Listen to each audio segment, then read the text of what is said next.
Hi, my name's Nora, and about 3 years ago, I made a video that I to this day consider the most important video that I've ever made, at least personally, and I think a lot of other people would agree.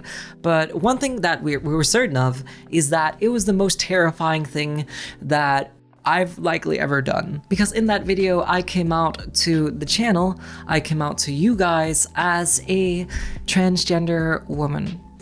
And yeah, back when I made this, I was freaking terrified. I was shaking in my boots, and I almost didn't even do it because I knew that if I released this video, I wouldn't be able to explain myself out of it. I wouldn't be able to just apologize and crawl back into the closet again. And that was really scary, but it was also kind of the point. Because see, at that time, I think this is around 2020, I'd been making excuses for myself for so freaking long, thinking of all kinds of different reasons as to why I shouldn't live the way I wanted to live.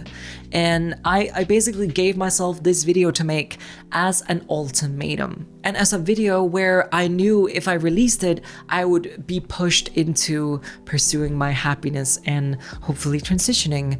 And yeah, I struggle to believe it sometimes, but that idea worked wonderfully. And a great reason of that is because you guys reacted with such kindness, such validation, and such acceptance.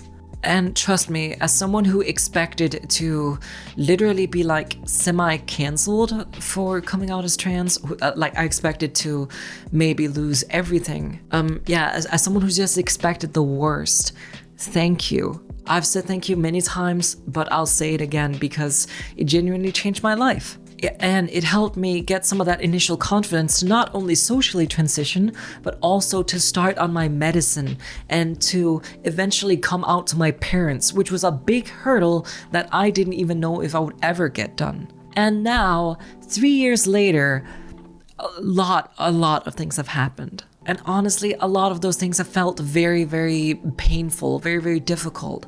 The kind of feelings that I feel are kind of like brought on by any sort of big life change that you're undertaking. But there's also been so much joy in my life ever since I got that done. While I still struggle with my body, then I feel so much more at peace with it now than I used to. And I've also met so many wonderful people and communities through my own journey, which has just been absolutely amazing. And while yes, I might have eventually transitioned, I don't know how much harder, how much more difficult that would have been if I didn't have any sort of kind voice that I could resort to in those hard times, because honestly, at that time, I didn't have that. And while yes, I do know that it was sort of a internet relationship where you guys just left some comments in a comment section, then I will still forever be grateful. Which brings me to this video that I'm recording right now, because now, 3 years later, I am marking a sort of end to the troublesome waters that has been my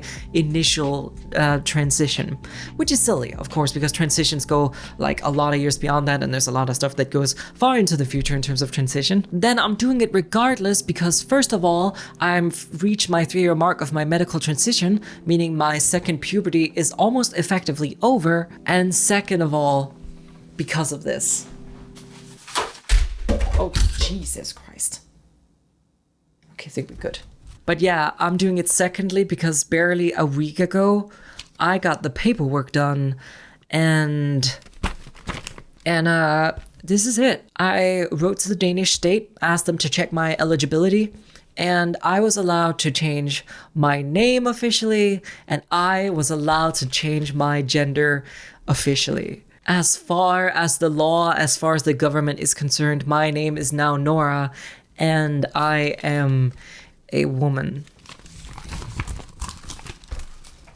Which has been an absolute nightmare. Do you want a list of the things that have happened to me just in this 1 week where I changed my name and my social security number? I have been unenrolled, not from one, but all future exams at my university and therefore pretty much kicked out of university. I have gotten complaints from my doctors and at the same time been unable to reach them because according to their books, I'm not even their patient anymore. And I've been locked out of my bank accounts. Even though I warned my bank that this was gonna happen, yeah, they locked me out and I had to be on the phone with them practically a whole afternoon. And now a week later, I have no money, I have nothing. I've been blocked from my money and they will not let me touch a dime before they have got more confirmation from the government. It is silly. It is stupendous. And in a funny way, it's somehow indirectly also your guys' fault. You started all this, so thank you. Thank you for that. Yeah, bureaucracy is fucking stupid, whatever. It doesn't change that regardless, I'm happy, and once this whole tsunami of bullshit is over, I will still be a woman by the end of it. And yeah, I'm just so happy that this person that I've been envisioning myself to be for so long, and I can finally sort of feel myself filling out those shoes ever so slightly. I'm not done yet, and there's still probably a while to go, and there's gonna be different problems along the road that's gonna be annoying, but you know what? That's fine. While I might not be happy, then I am now happier than I've ever been. So, yeah. Thank you.